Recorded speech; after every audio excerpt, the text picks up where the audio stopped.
Olá, estou aqui para falar com você sobre um tema que é bastante delicado em nossa sociedade: a herança, um momento único que mistura diversos sentimentos. Além da dificuldade de se lidar com tudo isso, existe também todo um protocolo legal que precisa ser seguido. Por isso, saber como funciona o inventário e a partilha é muito importante para conseguir passar por esse sufoco com um pouco de segurança e tranquilidade, por mais difícil que possa parecer. Essa é a grande questão que vamos enfrentar aqui. Quando uma pessoa vem a óbito, todos os bens, os imóveis e o dinheiro que ela tinha, assim como as dívidas, formam uma coisa só: o patrimônio. E esse patrimônio precisa ser organizado e distribuído da maneira correta. A fim de pôr ordem e estruturar essa questão, a lei brasileira criou um procedimento bem detalhado para assegurar que tudo seja realizado de um modo justo e correto para todos os envolvidos. Dessa forma, vamos nos organizar em 5 grandes pontos para conseguirmos entender direitinho esse assunto. Primeiro, o que é um inventário propriamente dito? Depois, quais são os 2 caminhos para fazer isso? Adiante, quais são as etapas do processo? Logo mais, como é a divisão final? E por fim, o que acontece se algum bem ficar de fora? Vamos em frente tentar responder a cada um desses questionamentos.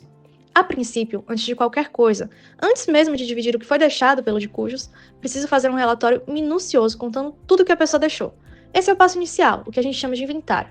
Imagine o inventário como se fosse uma faxina completa na casa financeira de quem partiu, verificando item por item.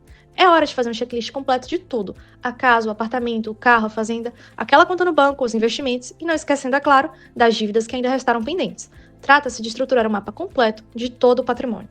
O aspecto central aqui que eu quero chamar a sua atenção é que o inventário não se restringe à divisão de herança, entende? O processo é muito mais denso e completo. Ele serve para estruturar e consolidar toda a situação, pagar quem a pessoa devia, quitar os tributos com o governo e, somente assim, feito tudo isso, transferir o que restou para os herdeiros, sempre de acordo com a lei. Nesse cenário, a família é instada a decidir com cuidado como vai realizar o inventário, que caminho seguir. Daí, pode escolher por abrir o inventário judicialmente, na justiça, ou extrajudicialmente, direto no cartório. E isso está atrelado a alguns fatores elementares da situação dos herdeiros. Acredito que o ponto principal aqui é o consenso. Se todos os herdeiros possuírem 18 anos ou mais, forem capazes e estiverem totalmente favoráveis à divisão, a melhor via é do cartório, o extrajudicial, pois é muito mais rápido e simples. Por outro lado, se tiver alguma rusga entre os herdeiros, alguma indecisão, atrito e dificuldade de se entender, ou ainda, se houver um herdeiro menor de idade, não há outra possibilidade senão inventário judicial obrigatoriamente.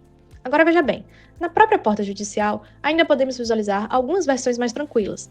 Por exemplo, o arrolamento sumário, que serve para quando todos os herdeiros anuem com a partilha. Não havendo divergência, ele se torna talvez tão rápido quanto o cartório. Podemos falar também no arrolamento comum, que é também mais simples e é utilizado quando está em questão patrimônios de menor valor, ainda que não haja um completo acordo, certo? Já que comecei comentando um pouco sobre os procedimentos mais simples, vamos dar uma olhada dessa vez nas fases mais comuns de inventário judicial. Diga-se de passagem que o processo é bem dividido e segue um ritmo bem claro e cadenciado. O nosso pontapé inicial é o requerimento para abrir o inventário.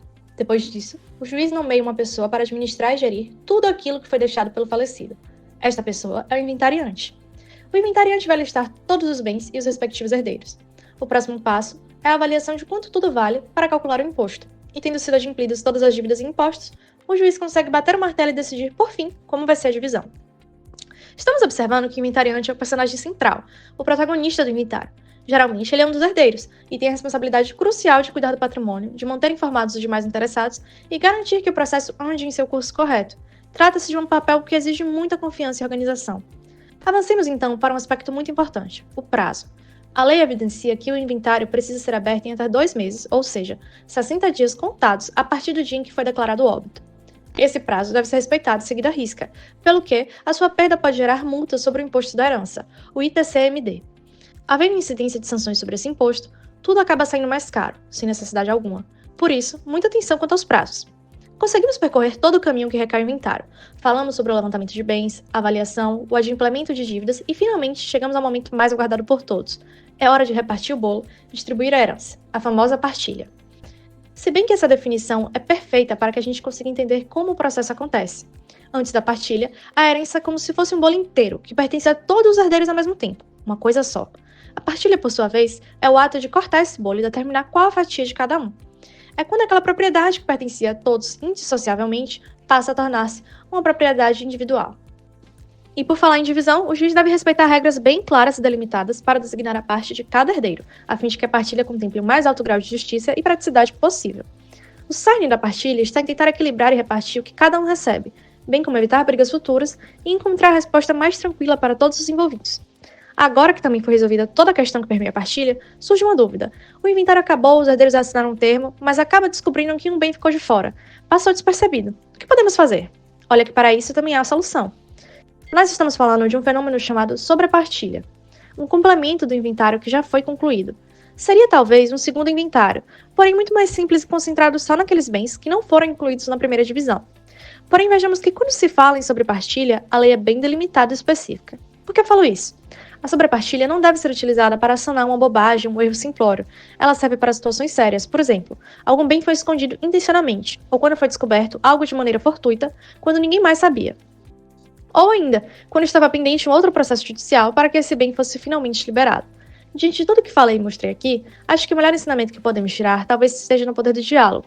Quando conseguimos nos organizar, sermos os mais transparentes possíveis com a informação dos bens que foram deixados, e isso tudo é conduzido de forma consensual entre os envolvidos, tem tudo para ser muito mais tranquilo. Nos livramos assim de um terremoto de problemas permeados de abalos e discussões. E isso, num momento tão delicado como a morte, faz uma diferença absurda.